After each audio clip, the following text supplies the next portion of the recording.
42-year-old design by Bruce Kilgore has surfaced in a few fresh, eye-catching forms ahead of summer.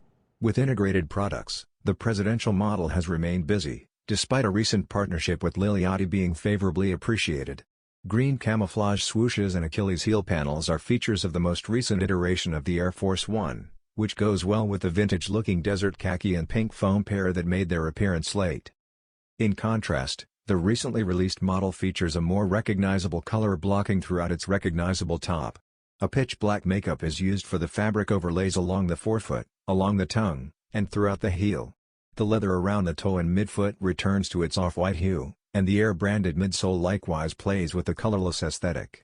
Rounding out the summer-friendly ensemble is radial-patterned traction in gum medium brown. Although official Nike.com release information is still pending, it should alter as fall draws near.